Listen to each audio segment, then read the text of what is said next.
আজকের ঘটনাটি মর্মান্তিক একটি কালো জাদুর ঘটনা। ঘটনাটি প্রথম থেকে শুনতে থাকুন, আশা করি আপনাদের সবাইকে ভালো লাগবে।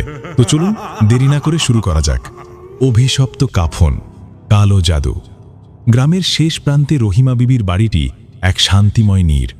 চারদিকে ঘন আম, কাঁঠাল আর জাম গাছে ঘেরা বাড়িটি সবসময় পরিষ্কার পরিচ্ছন্ন থাকে। উঠোনের এক কোণে যত্নে লাগানো কয়েকটা গোলাপ আর জবা ফুলের গাছ সবসময় ফুলে ভরে থাকে। রহিমার স্বামী জয়নাল সাহেব মারা গেছেন 5 বছর হল। সেই শোক কাটিয়ে রহিমা যখন একা হয়ে পড়েছিলেন, তখন বড় ছেলে উসামা আর তার স্ত্রী ফাতেমাই রহিমার বেঁচে থাকার অবলম্বন হয়ে দাঁড়ায়। উসামা শহরের একটা বেসরকারি অফিসে মোটামুটি বেতনের চাকরি করে। ছেলেটি খুব শান্ত আর ধর্মভীরু। মা আর স্ত্রীর মধ্যে সুন্দর একটা ভারসাম্য বজায় রেখে চলে সে। বাড়িতে উসামাদের 4টি দুগ্ধবতী গাভী আছে। প্রতিদিন সকালে দুধ বিক্রি করে উসামার মা বেশ কিছু টাকা পান, যা দিয়ে সংসারের টুকটাক খরচ চলে যায়। ফাতেমাই বাড়িতে আসার পর থেকেই যেন খুশির জোয়ার এসেছে। মাদ্রাসায় পড়াশোনা করা ফাতেমা শুধু যে পর্দানিসীন তাই নয়, তার নম্র ব্যবহারে শাশুড়ি খুব খুশি। আর রান্নার খাবারের স্বাদের খবর আশেপাশে দাদি নানিদের মুখে মুখে। ফাতেমা রহিমাকে আম্মু বলে ডাক শুনলেই বুকটি আনন্দে ভরে ওঠে। এই একটি ডাক শুনলেই রহিমা তার স্বামী হারানো বেদনা ভুলে যান। রহিমা মনে করেন তার আগের জন্মের কোনো পুণ্যের ফলে তিনি এমন একটা হীরের টুকরো বউ পেয়েছেন। আজ জুম্মার দিন। জুম্মার নামাজ শেষে উসামা মসজিদ থেকে ফিরেছে। ফাতেমা আজ যত্ন করে চাষি চিনিগুড়া চালের পোলাও, দেশি মুরগি ভুনা আর ডিমের কুরমা রান্না করেছে। খাবার টেবিলে বসে রহিমা পরম তৃপ্তিতে খাচ্ছিলেন। তিনি বললেন, মা ফাতেমা, তোর হাতের রান্না খেলে তৃপ্তিতে মন ভরে যায়। তুই আসার পরেই বাড়িতে অভাব অনটন বা অশান্তি শব্দটা কোথায় যেন উধাও হয়ে গেছে আল্লাহর রহমতে। আলহামদুলিল্লাহ। ফাতেমা লাজুক হেসে বলল, সবই আল্লাহর ইচ্ছা আম্মু। আপনি আমাকে নিজের মেয়ের মতো আগলে রাখেন, তাই হয়তো আমার সব কাজ আপনার কাছে ভালো লাগে। উসামা তার মার দিকে তাকিয়ে মজা করে বলল, আম্মু, তুমি ওকে বেশি মাথায় তোলো না। এখন তো ওকেই বাড়ির প্রধান মনে হচ্ছে, কদিন পর হয়তো আমাকেই ভুলে যাবে। রহিমা হেসে উসামার মাথায় হাত বুলিয়ে দিলেন। উসামা, ফাতেমা আর রহিমার এই প্রাণখোলা হাসি আর আনন্দের ঢেউ যেন দেয়ালে বাধা পেয়ে পাশের গ্রামের এক জীর্ণ কুটিরে গিয়ে করাঘাত করল। সেই কুটিরটি রহিমার ছোট বোন জরিনার। জরিনার জীবনটা শুরু থেকেই ছিল অসম কষ্টের। ছোটবেলায় বাবা মারা যাওয়ার পর জরিনার মা দ্বিতীয় বিয়ে করেন। সৎ বাবার সংসারে জরিনা সবসময় নিজেকে অবহেলিত মনে করত। রহিমা বড় বোন হিসেবে কিছুটা আদর পেলেও জরিনাকে সবসময় ফরমাস খাটতে হতো। বড় বোনের বিয়ে যখন এক সচ্ছল আর সম্মানী পরিবারে হলো, জরিনার মনের ভেতর প্রথম ঈর্ষার বীজ তখনই বপন হয়েছিল। জরিনাকে বিয়ে দেওয়া হয়েছিল মজিদ নামে এক দিন মজুরের সাথে। মজিদের রোজগার নেই বললেই চলে। যা কামাই করে তার অর্ধেকই খরচ করে ফেলে বাজারের পেছনের গলি থেকে কিনে আনা সস্তা মদ খেয়ে। জরিনার সংসারে অভাব আর ঝগড়া চিরস্থায়ী। তার একমাত্র ছেলেটা পাড়ার বখাটেদের সাথে মিশে স্কুল যাওয়া ছেড়ে দিয়েছে। ছোট মেয়েটার গায়ে ঠিকমতো একটা জামা নেই। জরিনা সবসময় ভাগ্যকে আর তার মাকে গালি দেয়। সে মনে মনে বলে, মা আমাগো 2 বোনের সাথে ইনসাফ করে নাই। বড় বোনরে দিল রাজবাড়িতে আর আমারে দিল এই নর্দমায়। জরিনার এই অভাবের জীবন তাকে দিনে দিনে আরও হিংসুটে আর কুটিল করে তুলছিল। তার ঘরের চালায় প্লাস্টিক মোড়ানো, বর্ষায় জল পড়ে বিছানা ভিজে যায়। উনুনে সবসময় হাঁড়ি চড়ে না। আধপেটা খেয়ে থাকতে থাকতে জরিনার শরীর শুকিয়ে কাঠ হয়ে গেছে, কিন্তু তার চোখের ভেতরটা যেন সবসময় বিষের আগুনের মতো জ্বলতে থাকে। কুলসুম নামে এক প্রতিবেশী জরিনার এই হিংসার আগুনে ঘি ঢালতে ওস্তাদ। কুলসুম রহিমার বাড়িতে কাজ করতে যায় মাঝে মধ্যে। আজ দুপুরে সে জরিনার বাড়িতে এসে পানের বাটা খুলে বসল। পান চিবিয়ে মুখ লাল করে কুলসুম বলল, ও জরিনা, তুই এখানে এই ভাঙা ঘরে বইসা আছোস, আর তোর বড় বোনের বাড়ি তো এখন আনন্দের বন্যা বয়ে যাচ্ছে। উসামার বউটা নাকি ফর্সা পরীর মতো দেখতে, আবার মাদ্রাসায় পড়া। তার হাতে নাকি জাদু আছে। রহিমা তো খুশিতে মাটিতে পাই ফেলে না। জরিনা হাতের শুকনো কাঠটা মটাত করে ভেঙে ফেলে বলল, হ্যাঁ, তার তো কপাল ভালো, আমার কপাল পুড়ছে তো, অন্যের হাসি দেখা আমার কি লাভ? কুলসুম হাসল, আরে লাভ নাই মানে? তোর বোনরে গিয়ে ধর, কিছু টাকা পয়সা নে। উসামার তো এখন নতুন চাকরি, বেতনও অনেক। ওরে দিয়ে মজিদের একটা কাজের ব্যবস্থা করাইতে পারোস না? কুলসুম চলে যাওয়ার পর জরিনা অনেকক্ষণ চুপ করে বসে থাকল। তার মাথায় তখন শুধু একটা কথাই ঘুরছে, কেন রহিমা এত সুখী? কেন রহিমার ছেলের বউ ভালো হবে? কেন রহিমার ঘরে কোনো অভাব থাকবে না? হিংসা এমন একটা বিষ যা একবার হৃদয়ে ঢুকলে মানুষের বিবেক মরে যায়। জরিনা ভাবল, যেভাবে হোক রহিমার এই সুখ তাকে কাটতে হবে। তার মনে হলো রহিমার এই ভালো থাকা আসলে তার নিজের অভাবের কারণ। পরদিন সকালে জরিনা একটা ছেঁড়া শাড়ি আর পুরনো গামছা নিয়ে রহিমার বাড়িতে গেল। রহিমা বোনকে দেখে খুশি হলেন। ফাতেমা তাকে বসার পিঁড়ি দিল, চা আর বিস্কুট এনে দিল। জরিনা চা খেতে খেতে চারপাশটা খুঁটিয়ে খুঁটিয়ে দেখছিল। মেঝের কার্পেট থেকে শুরু করে আলমারিতে রাখা কাঁচের বাসনপত্র সবই তার বুকে তপ্ত শুলের মতো বিঁধছিল। সে রহিমাকে আড়ালে ডেকে ফিসফিস করে বলল, বড় বুঝি, তুমি এই বউরে এত বিশ্বাস করো কেন? মাদ্রাসা পড়া মেয়েদের আমি জানি, এরা তলে তলে খুব ধূর্ত হয়। দেখবা সব গয়নাগাটি সরায় নিছে। বেশি মাথায় তুলো না, পরে পোস্তাবা। রহিমা একটু গম্ভীর হয়ে বললেন, জরিনা, তুই সবসময় নেতিবাচক কথা কেন বলিস? ফাতেমা আমার মেয়ের চেয়েও বেশি, ওর মনটা আয়নার মতো পরিষ্কার। জরিনা বুঝল রহিমার কানে মন্ত্র দিয়ে কোনো কাজ হবে না। এই পরিবারটা খুব শক্তভাবে এক হয়ে আছে। একে ভাঙতে হলে অন্য কোনো পথ ধরতে হবে। বাড়ি ফেরার আগে রহিমা নতুন দুটি কাপড় নগদ ৫,০০০ টাকা দিয়ে বলল, বোন, ভালো কিছু কিনে খাইস আর ছেলেটাকে একটু ভালো পথে আনার চেষ্টা করিস। কিছু লাগলে জানাতে সংকোচ করবি না, সামর্থ্য অনুযায়ী চেষ্টা করব। বাড়ি ফেরার পথে জরিনার মাথায় শয়তানি বুদ্ধি খেলল। সে গ্রামে প্রচলিত অনেক গল্পের কথা জানত। গ্রামের শেষ মাথায় শ্মশানের ধারে এক পরিত্যক্ত বাড়িতে হারাধন নামে এক তান্ত্রিক থাকে। লোকে বলে তার কুফরি কালামে মানুষের হাসি খুশি সংসার নিমেষে শ্মশান হয়ে যায়। জরিনা বাড়ি ফিরে এসে একাই অন্ধকার বারান্দায় বসে বসে ভাবছে। তার স্বামী মজিদ রাতে মদ খেয়ে ফিরে এসে তাকে মারধর করল। জরিনা আজ উল্টো গালি দিল না। তার মাথায় তখন অন্য এক নেশা চেপিছে, সেটা হলো প্রতিশোধের নেশা। সে ভাবল, উসামা, তুই চাকরি হারাবি। রহিমা, তোর ওই আমলওয়ালি বউ আজরাইল হইয়া তোর ঘর দখল করবে। আমি যদি শান্তিতে থাকতে না পারি তবে কাউরে শান্তিতে থাকতে দিব না। মাঝরাতে জরিনা আকাশের দিকে তাকিয়ে বিড়বিড় করে বলতে লাগল, আমি ওই বাড়ির সুখ সহ্য করতে পারছি না, নিজেকে শান্ত করতে পারছি না। পরদিন ভোরে মজিদ ঘুমে বিভোর। জরিনা তার মাটির নিচে জমানো শেষ কয়েকটা টাকা আর বোনের দেওয়া ৫,০০০ টাকা সহ চুপি চুপি ঘর থেকে বেরিয়ে গ্রামের মেঠো পথ ধরে হাঁটতে শুরু করল। তার গন্তব্য হারাধনের আস্তানা। আকাশে তখন ঘন মেঘ জমেছে। মেঘের বুক চিরে বারবার বিদ্যুৎ চমকে উঠছে, যেন প্রকৃতির অভিশাপ নেমে আসছে জরিনার ওপর। জরিনা জানত না যে আগুন সে জ্বালানোর চেষ্টা করছে সেই আগুন একদিন তাকেই ছাই করে দেবে। কিন্তু হিংসার আগুনে অন্ধ হয়ে সে তখন শুধু অন্ধকারের দিকেই এগিয়ে যাচ্ছিল, যে অন্ধকারে জড়িয়ে যাবে রহিমা, উসামা, ফাতেমা সহ খোদ জরিনা নিজেই। গ্রামের শেষ সীমানা, যেখানে এসে পিচ ঢালা রাস্তাটা শেষ হয়ে গেছে। এরপর শুরু হয়েছে ধুধু প্রান্তর, ঘন জঙ্গল আর জনহীন কয়েকটা জীর্ণ কুড়ে ঘর।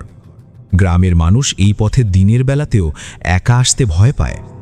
লোকে বলে রাত গভীর হলে এই প্রান্তরে শিয়াল ডাকে না, বরং কোনো এক পৈশাচিক হাসির শব্দ ভেসে আসে। এই জনশূন্য ভুতুরে প্রান্তরের এক কোণায় জঙ্গল ঘেরা পরিবেশে হারাধনের আস্তানা। জরিনা আজ সেই পথেই পা বাড়িয়েছে। রোদে পোড়া দুপুর, বাতাসের ঝাপটায় ধুলো উঠছে, কিন্তু জরিনার সেসব দিকে খেয়াল নেই। তার বুকের ভেতর যে হিংসার আগুন জ্বলছে তার কাছে বাইরের তপ্ত রোদও নগণ্য। হিংসা মানুষকে কতটা নিচে নামাতে পারে এবং কতটা দুর্গম পথ পাড়ি দিতে বাধ্য করে, জরিনা আজ নিজের শরীরের প্রতি পদক্ষেপে টের পাচ্ছে। ঘণ্টাখানেক হাঁটার পর জরিনা এক প্রকাণ্ড বটগাছের নিচে এসে থামল। এই পুরনো বটগাছটা যেন অন্ধকারের এক জীবন্ত সাক্ষী হয়ে দাঁড়িয়ে আছে। গাছের ঠিক নিচেই মাটির তৈরি ছোট একটি ঘর। দরজার ওপর কয়েকটা হাড়ের মালা ঝোলানো, যা বাতাসে দুললে এক অদ্ভুত শব্দ তৈরি হয়। ঘরের জানালাগুলো কালো কাপড়ে ঢাকা, যেন দিনের আলো সেখানে প্রবেশ নিষিদ্ধ। ঘরের বাইরে ছড়িয়ে ছিটিয়ে পড়ে আছে কয়েকটা ছাগলের খুলি আর পশু পাখির পোড়া হাড়। বাতাসে এক ধরনের উৎকট গন্ধ নাকে এসে লাগে। জরিনার বুকটা কেঁপে উঠল। এক মুহূর্তের জন্য মনে হলো ফিরে যাই, কিন্তু পরক্ষণেই বোনের সুখী মুখটা চোখের সামনে ভেসে উঠতেই সে পাথরের মতো শক্ত হয়ে গেল। সে দরজায় কড়া নাড়ল। ভেতর থেকে এক কর্কশ গলার আওয়াজ ভেসে এলো, কে? কি চাস?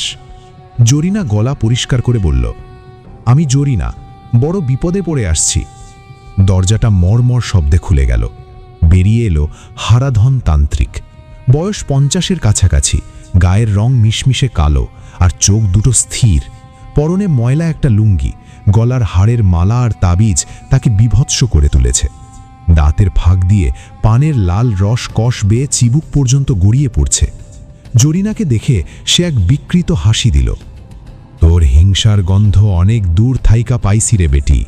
তোর অন্তরে যে আগুন জ্বলতাছে, সেই আগুনে পুইরা সব ছাই হইয়া যাইব। ভিতরে আয়। ঘরের ভেতর ঘুটঘুটে অন্ধকার। 3টে কালো মোমবাতি জ্বলছে কোনায় কোনায়। দেওয়ালের চারপাশে ঝুলছে নানা বন্য পশুর চামড়া আর অদ্ভুত সব গাছের শিকড়।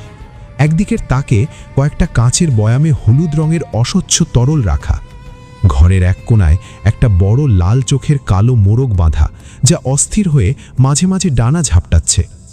জরিনা জড়সড় হয়ে মেঝেতে বসল। মালেক মোল্লা তার সামনে এসে স্থির দৃষ্টিতে জরিনার দিকে তাকালো। তুই কি চাস? জরিনা রুদ্ধশ্বাসে বলল, আমার বড় বোনের সুখ সহ্য করতে পারছি না বাবা। আমার মা আমাকে এমন জায়গায় বিয়ে দিচ্ছে, খেয়ে না খেয়ে কোনো মতে বেঁচে আছি। আসি এখন ওর কোনো সুখ সহ্য করতে পারছি না। ওর ছেলের মাদ্রাসায় পড়া নতুন বউ, ও সাজানো সংসার সব যেন ছারখার হয়ে যায়। আমি চাই ওগোর কপাল পুড়ুক, যেভাবে আমার পুড়ছে। হারাধন চোখ বন্ধ করে বিড়বিড় করে কিছু বলতে লাগল। কিছুক্ষণ পর তার শরীরে যেন এক ধরনের খিঁচুনি উঠল। সে চোখ খুলে গম্ভীর স্বরে বলল, তোর বোনের ঘরে একজন আমলওয়ালা মানুষ আছে। তার আমলের জোরে তোর ইচ্ছা সহজে পূরণ করা সম্ভব হইব না। ওই মেয়েটার চারপাশ দিয়া এক অদৃশ্য দেয়াল খাড়া হইয়া আছে। জরিনার মুখ ফ্যাকাশে হয়ে গেল। তাহলে কি কোনো উপায় নাই? উপায় আছে, কিন্তু তার দাম অনেক চড়া। হারাধন দাঁতের ফাঁক দিয়ে পানের রস ফেলল। শয়তানের শক্তি জাগ্রত করতে হইলে তোরে 3টে কালো ছাগল জোগাড় করতে হইব। এক একটা হবে কুচকুচে কালো, শরীরের কোথাও একটা সাদা পশমও থাকতে পারব না। সেই ছাগলগুলা আমি শয়তানকে ভোগ দিব, তবেই তোর কাজ শুরু হইব। জরিনা হিসেব কষে দেখল 3টি ছাগল মানে প্রায় 15,000 টাকা। তার মতো অভাবী মানুষের কাছে এই টাকা যেন আকাশের চাঁদ। কিন্তু হিংসাপাকে এমনভাবে গ্রাস করেছে যে সে যে কোনো মূল্যে রাজি। আমি টাকা জোগাড় করুম বাবা, আপনি শুধু বলেন আর কি করতে হইব। হারাধন এক কুৎসিত হাসি দিয়ে বলল, আরও একটা কাজ আছে। ওই ভাগ্নে বউয়ের ব্যবহৃত কাপড় চুরি কইরা আনতে হইব।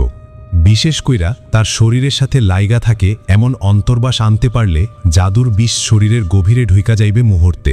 সাথে তোর বোনের একটা ব্যবহৃত কাপড় আনবি। জরিনা ঘাড় নাড়িয়ে সম্মতি দিল। হারাধন হঠাৎ জরিনার চিবুক চেপে ধরে ভারী গলায় বলল, মনে রাখিস বেটি, যে অন্যের ঘরে শীত কাটে তার নিজের ঘরেও বিপদ ডাক দিয়ে আসে। যেদিন এই শয়তানি শক্তি রহিমার ঘর ধচনচ কইরা শেষ করব, সেদিন তুই মুক্ত। আর যদি কোনো কারণে ব্যর্থ হয়, সেদিন তারা তোর পিছনেও ছুটতে পারে। তুই কি রাজি আসোস? জরিনার শরীর এক মুহূর্তের জন্য কেঁপে উঠল। তার সন্তানের মলিন মুখ, স্বামীর মাতলামি আর অভাবের ঘরটার কথা মনে পড়ল। কিন্তু সেই করুণ ভাবনার চেয়ে বড় বোনের প্রতি ঘৃণাটা অনেক বড় হয়ে দেখা দিল।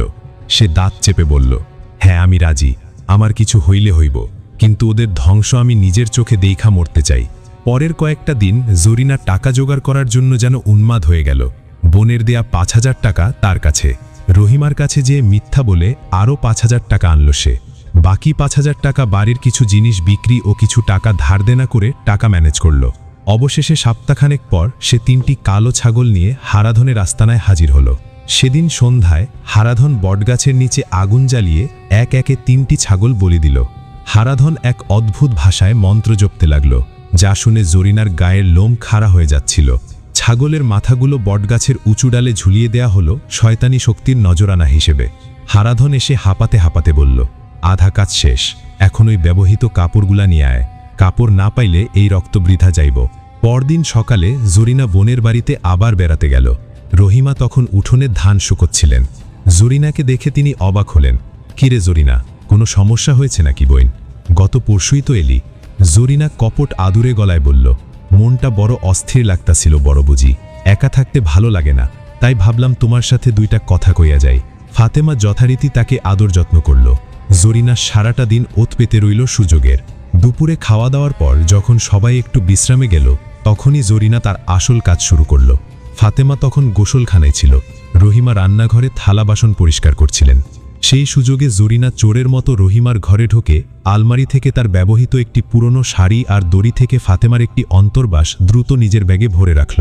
তার হাত কাঁপছিল, বুকটা ধরফর করছিল। সে একবারও পেছনের দিকে না তাকিয়ে তড়িঘড়ি করে রহিমার বাড়ি থেকে বেরিয়ে এলো। রহিমা পেছন থেকে ডাকলেন, কিরে জরিনা, আজকে থেকে যা। জরিনা শুধু বলল, মজিদের অসুখ বুঝি, আজকে থাকা যাইব না। সন্ধ্যাবেলা সে কাপড়গুলো হারাধনের হাতে তুলে দিল। হারাধন সেগুলো হাতে নিয়ে এক পৈশাচি খাসি দিল। সে একটা বড় কালো পাথরের ওপর কাপড়গুলো রেখে অদ্ভুত কিছু মিশিয়ে মন্ত্র পড়তে শুরু করল। জরিনা সেখান থেকে যখন বের হলো, তখন তার মনটা কেমন যেন ভারী হয়ে আসছিল। বাড়ি ফিরে দেখল তার ছেলেটা ক্ষুধার যন্ত্রণায় কাঁদছে, কিন্তু জরিনার মধ্যে সে বিষয়ে কোনো ভাবনা নেই। সে আজ কেবল ধ্বংস দেখতে চায়। সেদিন রাত থেকেই রহিমার বাড়ির আশেপাশে যেন অশুভ এক নীরবতা ঘিরে ধরল। ফাতেমা এশার নামাজ শেষ করে জায়নামাজে বসে আছে। হঠাৎ তার মনে হলো ঘরের কোণে কে যেন দাঁড়িয়ে আছে। একটা ঠান্ডা বাতাসের ঝাপটা তাকে কাঁপিয়ে দিল। ফাতেমা আয়াতুল কুরসি পড়ছে মনে মনে, কিন্তু তার মনে হলো আজ যেন বাতাসটা ভারী হয়ে গেছে। দোয়াগুলো ঠিকমতো তার ঠোঁট দিয়ে বের হতে চাইছে না। জরিনা তার ভাঙা ঘরের বারান্দায় বসে দূরে রহিমার বাড়িতে কি হচ্ছে এসব মনে মনে ভাবছিল। সে জানে না হারাধনের জ্বালানো আগুন নিভে গেলেও যে শয়তানি শক্তি জেগে উঠেছে তা থেকে রক্ষা পাওয়ার ক্ষমতা হয়তো আর কারো নেই। জরিনা জানত না তার শুরু করা কালো জাদুর শিকল এখন শুধু রহিমার পরিবারকেই নয়, তাকে নিজেকেও এক ভয়ঙ্কর ধ্বংসের দিকে টেনে নিয়ে যাচ্ছে। রহিমার বাড়ির চারপাশের শান্ত পরিবেশ যেন রাতারাতি থমকে গেছে।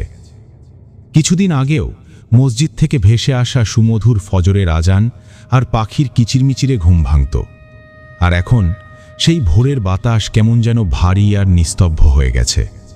মনে হয় কোনো এক অদৃশ্য বেড়া পুরো বাড়িটাকে জড়িয়ে ধরে রেখেছে।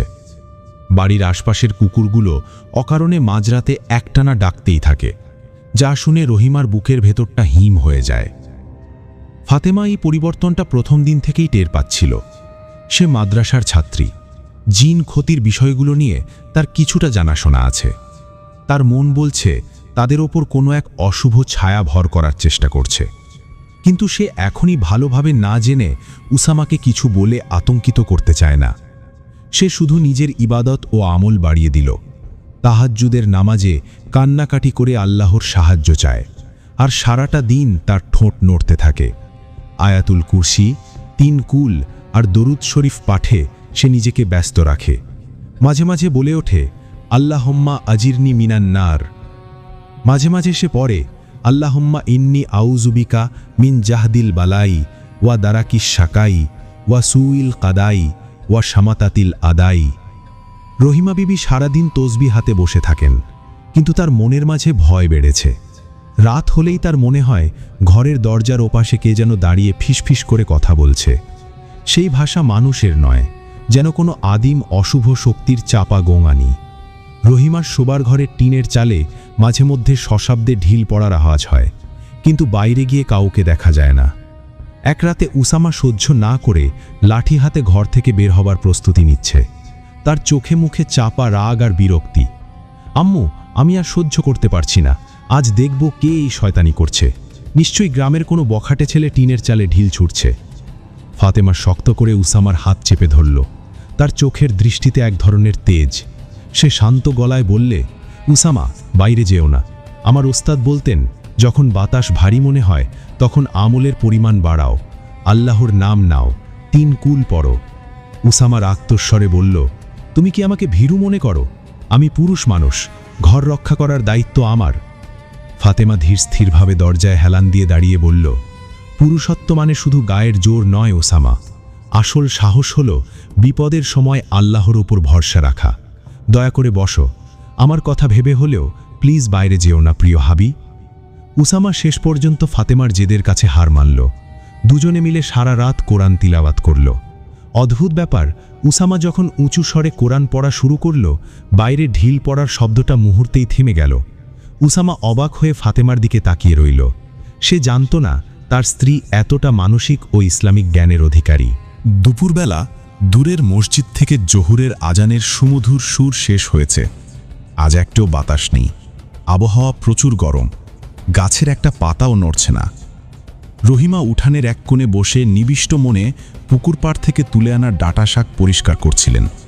হঠাৎ কোনো কারণ ছাড়াই মাথার ওপরের আম গাছ থেকে বিশাল এক কাঁচা ডাল ভেঙে পড়ল। বাতাস নেই, ঝড় নেই, তবুও ডালটা সজোরে ভেঙে রহিমার ওপর পড়ল। রহিমা কিছু বুঝে ওঠার আগেই ডালটা তার মাথার ঠিক কয়েক ইঞ্চি পাশ দিয়ে গিয়ে সরাসরি তার বাঁ হাতের উপর পড়ল। ব্যথায় রহিমা চিৎকার করে উঠলেন। ফাতেমা দৌড়ে ছুটে এলো। গ্রামবাসীর সহযোগিতায় দ্রুত হাসপাতালে নেওয়া হলো। রহিমা বেগমের বাঁ হাতের হাড় ভেঙে গেছে। বাড়ি ফেরার পথে রহিমা ব্যথায় কুঁকড়ে যাচ্ছিলেন, কিন্তু তার মনে বারবার একটা কথাই আসছিল, এরকম মোটা ডাল কারণ ছাড়া ভেঙে পড়ল কিভাবে। তিনি বললেন, বৌমা, আজকে আল্লাহ আমাকে নিশ্চিত মৃত্যুর হাত থেকে বাঁচিয়েছেন। ডালটা যদি আমার মাথায় পড়ত তবে আজ আমি লাশ হয়ে ফিরতাম। ফাতেমা, তোর দোয়ার বরকতেই আজ আমি বেঁচে গেছি রে মা। ফাতেমা কিছু বলল না, শুধু আকাশের দিকে তাকিয়ে মনে মনে আল্লাহর সাহায্য চাইল। বাড়িতে ঢোকার সময় ফাতেমা অনুভব করল গেটের পেছনে থেকে অদৃশ্য কেউ ফিসফিস করছে। অন্ধকার ঘরের কোণগুলো যেন আজ অন্য দিনের চেয়ে বেশি ঘন অন্ধকার মনে হচ্ছে। উসামা ফাতেমার কানের কাছে মুখ নিয়ে বলল, তুমিও কি কোনো আওয়াজ শুনতে পাচ্ছ? ফাতেমা শুধু মাথা নাড়ল। সেদিন রাতেও বাড়ির টিনের চালে পাথরের বৃষ্টির মতো আওয়াজ হলো। উসামা বিরক্তি প্রকাশ করে বলল, সবই তোমার কাল্পনিক ভয় আম্মু, ডাল ভাঙাটা নিছক দুর্ঘটনা ছিল। অন্যদিকে বনের ধারের সেই অন্ধকার কুটিরে হারাধন তার পৈশাচিক খেলায় মত্ত। জরিনার দেওয়া কাপড়গুলো সে পুড়িয়ে ছাই করেছে।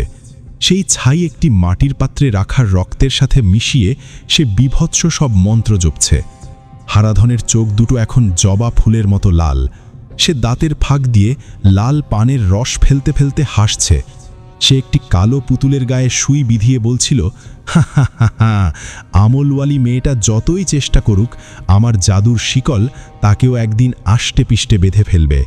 দেখব ফাতেমা কিভাবে তার আমল দিয়ে পুরো পরিবারকে বাঁচায়।